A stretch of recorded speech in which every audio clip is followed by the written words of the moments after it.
ये part complete हो चुका है। ऊपर वाला जो सेक्शन आप देख रहे हैं, यहाँ पे जो हमारे ऊपर की फ्रेमिंग इसके साथ में अटैच होगा। उसके बाद नीचे अगर आप देखेंगे तो यहाँ पे जो हमारा फुट रेस्ट लगेगा उसके लिए हमने यहाँ पे होल किया गया है। उसके बाद सेंटर में अगर आप देखेंगे तो यहाँ पे हमने एक स्लॉट पाड़ा। ये जो है आपको राउंड होल नहीं दिखेगा, इसमें जो हमारा मोटर का एक्सल फिट होगा। तो यहाँ पे अगर आपने नोटिस किया होगा, जो मोटर का एक्सल है वो राउंड नहीं होता था, ये इस साइड से और इस साइड से घिसा हुआ रहता है, ऊपर और नीचे थ्रेड रहता है। तो मोटर का एक्सल रोटेट ना हो, क्योंकि जब भी आप मोटर देखेंगे रोटेट होता है तो मोटर का एक्सल फिक्स होता है और ये जो हब है हमारा रोटेट होता है। तो इसी के हिसाब से हमने इसमें स्लॉट भी गिराया है कि जो एज इट इज अंदर चला जाए और मोटर को एक्सल को जो है पकड़ के रखे और एक्सल को घूमने ना दे। होगा क्या कि अगर मान लो गलती से एक्सल घूम जाता है तो इसके साथ में जो वायर है ये भी गोल गोल घूम के टूट जाएगा। वायर ना टूटे उसके हिसाब से यहाँ पे हमने राउंड की जगह जैसा एक्सल है same as it is slot इसमें हमने गिराया है। आप कोई भी लेद मशीन से गिरा सकते हैं। अब यहाँ पे अगर आप देखेंगे तो मैं इसको उठा लिया, अब मैं मोटर रोटेट कर रहा हूँ तो एक्सल फिक्स है, हब रोटेट कर रहा है। ठीक है, तो अब पूरी फिटिंग किस तरीके से होगी मैं बता देता हूँ।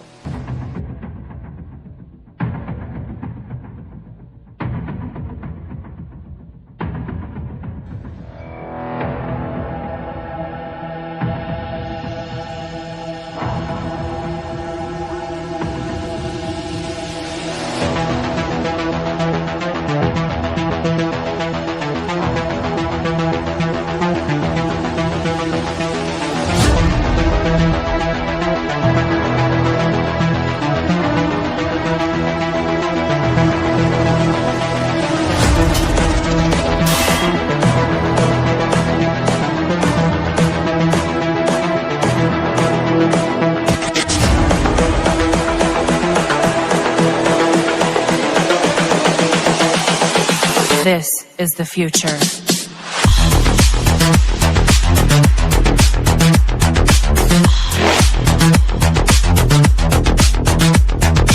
Evolution.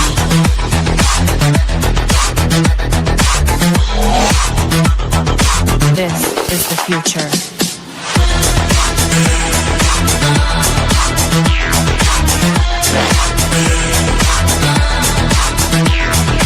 Evolution.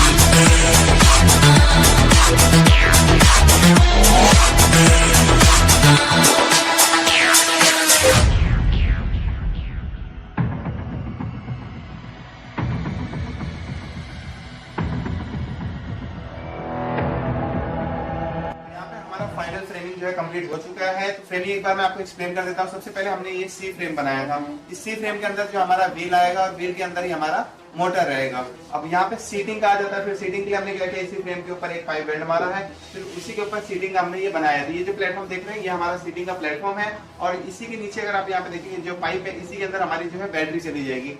उसके बाद आता है हमारा हैंडल वाला पोर्शन। तो यहाँ पे अगर आप देखेंगे हैंडल के लिए इसी पाइप के साथ अटैच करके हमने ऊपर हैंडलिंग का दे दिया और आगे एक राउंड पाइप दे दिया जिससे हमारा हैंडलिंग होगा। और ओवरऑल देखेंगे तो फ्रेमिंग काफी सिंपल है और यहाँ पे जितने भी डायमेंशन एकदम प्रॉपर तरीके से बनाए हैं। इसके जितने भी डिजाइन है मैं आपको वीडियो के डिस्क्रिप्शन में उसका लिंक दे दूंगा, तो वहां से आप जाके डिजाइन भी सेम टू सेम बना सकते हैं। और कोशिश करिए कि जब भी आप फ्रेमिंग बनाए तो जितने भी एंगल है, वेल्डिंग है, हर एक चीज प्रॉपर रहे, क्योंकि जितना डायमेंशन प्रॉपर रहेगा उतना फ्रेमिंग अच्छा बनेगा और बैलेंसिंग भी उतना अच्छा बनेगा। अभी फिलहाल हमें जो बैटरी पैक चाहिए वो बहुत ही कॉम्पैक्ट बनाना है, जिसके लिए हम ये वाले 18650 के मॉडल यूज कर रहे हैं। यहाँ पे देख रहे हो ये BMS है। BMS यानी बैटरी मैनेजमेंट सिस्टम। हर एक बैटरी में एक BMS चाहिए जो कि पावर को मॉनिटर करता है और चार्जिंग और डिस्चार्जिंग के वाइज उसको प्रोटेक्ट करता है। तो ये अलग अलग वोल्टेज वाइज और अलग अलग एम्पियर वाइज BMS आप देख रहे हो। जैसा बैटरी का रिक्वायरमेंट होता है उस तरह से BMS यूज होता है।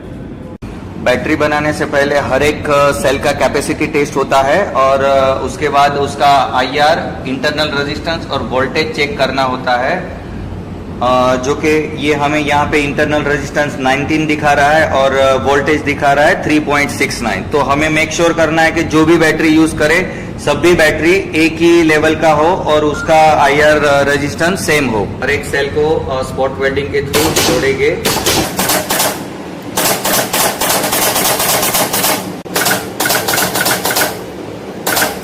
Future. Human error.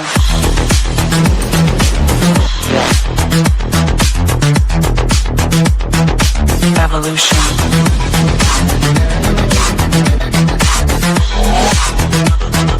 This is the future.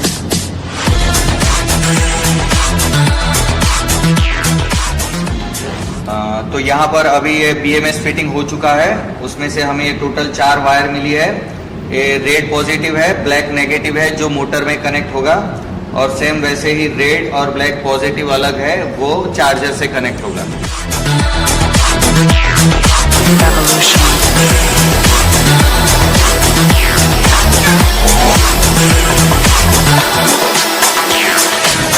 Guys, आज के टाइम पे इलेक्ट्रॉनिक टीम के ऊपर एक ही प्रेशर होता है, फास्टर डिलीवरी और स्मार्टर इनोवेशन। लेकिन मीटिंग, ईमेल और आउटडेटेड टूल्स सब कुछ स्लो कर देता है और टीम अलग अलग टूल्स पर काम करती है, जिससे जो डाटा है इधर उधर हो जाता है और एरर जो है काफी ज्यादा बढ़ जाते हैं। तो इसी को ध्यान में रखते हुए LTM लेके आया है LTM डेवलप। तो ये सिर्फ एक सॉफ्टवेयर नहीं है, ये एक next generation cloud based platform है। इमेजिन कीजिए जहाँ पे इलेक्ट्रिकल, मैकेनिकल, सॉफ्टवेयर सप्लायर और जो मैन्युफैक्चरर है सारे एक ही जगह पे साथ में काम कर रहे हैं और हर चेंजेस, हर कमेंट, हर डिसीजन लाइव कॉन्टेक्स्ट में विजिबल होता है, जिससे कोई अलग अलग प्लेटफॉर्म का यूज नहीं करना पड़ता और कोई भी एरर नहीं आता है। इससे होता क्या है, डिजाइनिंग, सोर्सिंग और मैन्युफैक्चरिंग सब एक ही फ्लो में, फास्टर डेवलपमेंट, बेटर क्वालिटी में और जीरो फ्रिक्शन। ये सिर्फ कोलैबोरेशन नहीं, एक ट्रू क्रिएशन है। और आज ही ट्राई करें LTM का फ्री ट्रायल लिंक मैं वीडियो को डिस्क्रिप्शन में दे रहा हूँ, तो चेक करिए। ये हमारा फाइनली रैपिंग हो चुका है। अभी एजिस पे हम ये वाली टेप लगाएंगे ताकि पानी कहीं से भी अंदर ना जाए।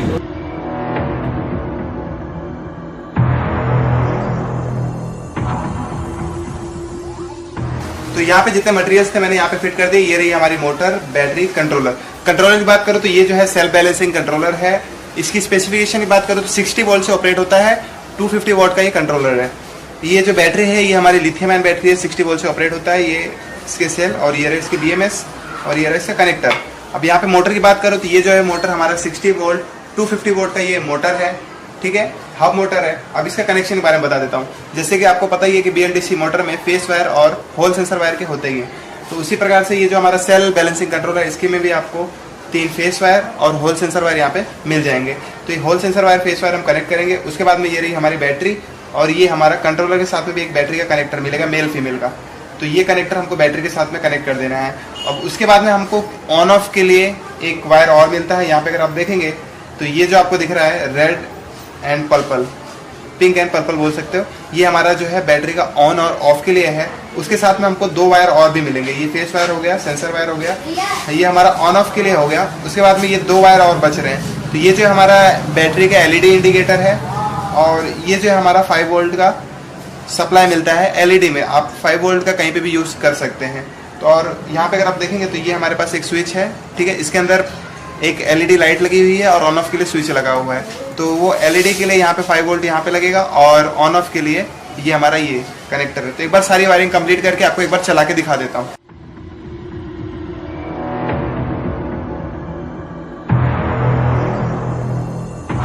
तो यहाँ पे हमारा फाइनली सारा कनेक्शन कंप्लीट हो चुका है। अभी मोटर जिस डायरेक्शन में, मतलब इस तरीके से है मोटर, तो सेम कंट्रोलर मैंने ऐसा ही रखा है। इसका ये वाला जो पोर्शन है इसको मैंने टॉप में रखा है। अब देखना ये रोटेशन किस तरीके से करेगा। ये हमारा ऑन ऑफ का की स्विच है, जैसे मैंने पहले आपको बता ही दिया।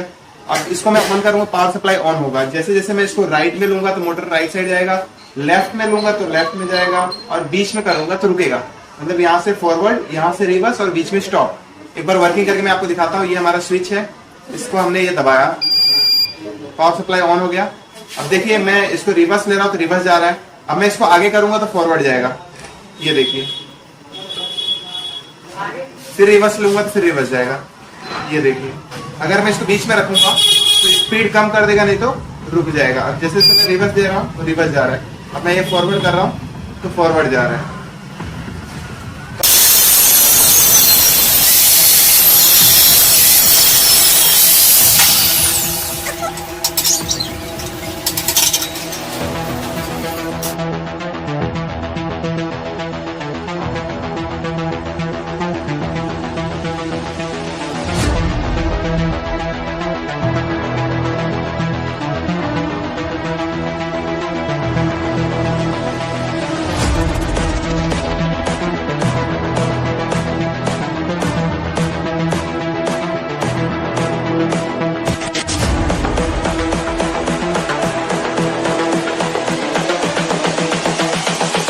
This is the future.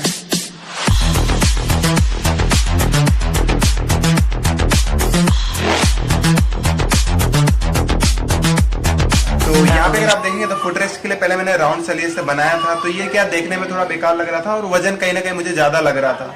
फिर हम लोग ढूंढने लगे कि क्या लगाए, तो फिर नजर जो हम लोग की एक्टिवा पे गई, तो एक्टिवा पे अगर आपने पीछे देखा होगा तो पैर रखने के लिए फुट रेस्ट होता है। तो ये जो अभी मैं फिलहाल यूज कर रहा हूँ, ये जो है सुजुकी एक्सिस 125 जो अभी नया चल रहा है, उसमें आपको इस टाइप का मिलेगा। एक्टिवा में अगर आपने देखा होगा तो वो जो है थोड़ा क्रॉस टाइप में रहता है, और वो क्या है कि पैर रखने से पीछे बड़ा रखता है और आगे छोटा रहता है। तो वो आप हीरो डेस्टिनी का फुट रेस्ट देखेंगे तो नीचे, तो इसका शेप जो है ना थोड़ा आगे से कम है और पीछे से थोड़ा बड़ा है, तो पैर रखने में कहीं ना कहीं थोड़ा प्रॉपर नहीं रहेगा। अगर एक्टिवा में देखेंगे तो जैसा डेस्टिनी में शेप था वही सेम शेप आपको एक्टिवा में मिल जाएगा। तो ये जो है ना हमको सीधा रहे, शेप आगे और पीछे सेम रहे, वैसा ही यूज करना है जो अभी एक्सेस में हमको मिल रहा है। तो आप एक्सेस का यूज कर सकते हैं। This is the future.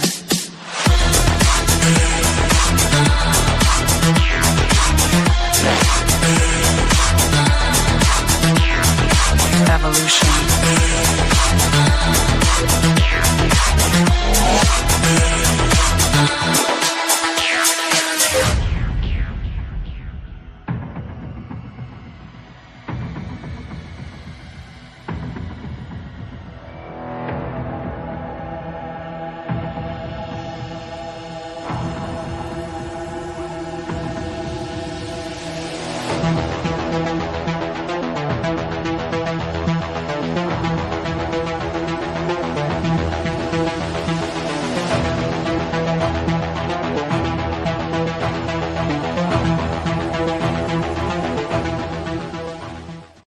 तो यहाँ पे हमारा सारा वायरिंग जो है कंप्लीट हो चुका है। ये जो हमारा कंट्रोलर है, इसके अंदर हमने बैटरी फिट की है, और यहाँ पे अगर आप देखेंगे तो यहाँ पे हमने चार्जिंग पोर्ट भी रखा है, बैटरी डिस्चार्ज हो जाएगी तो यहाँ से हम चार्ज कर सकते हैं। उसके बाद यहाँ पे अगर आप देखेंगे तो ये जो हमने एक वोल्टेज मीटर लगाया है, जो हमारा बैटरी का डिटेल दिखाएगा कि बैटरी में कितना चार्जिंग है कि नहीं है। ये जो हमारा ऑन ऑफ का स्विच है, और ये जो हमारी मोटर है। अभी जो आप यहाँ पे देखेंगे तो जैसे मैं छोड़ दे रहा हूँ ये नीचे गिर जा रहा है। अभी मैं स्विच जैसे ही ऑन करूंगा तो ये ऑटोमेटिक जो है बैलेंसिंग होना चालू हो जाएगा। यहाँ पे हमने स्विच ऑन कर दिया। यहाँ पे अगर आप देखेंगे तो ये जो हमारा मीटर भी चालू हो गया है। ये जो है बैटरी का वोल्टेज दिखा रहा है कि बैटरी में कितना चार्जिंग है। अब जैसे जैसे मैं इसको आगे प्रेशर दे रहा हूँ ये आगे जा रहा है, और जैसे जैसे पीछे दे रहा हूँ वजन ये पीछे जा रहा है। अब मैं जैसे इसको ऑफ कर दूंगा ये बैलेंसिंग छोड़ देगा, ये देखिए। ठीक है, अभी एक बार आपको राइड करके दिखा देता हूँ किस तरीके से चलेगा। Need to kick the habit that my mind is breathing in.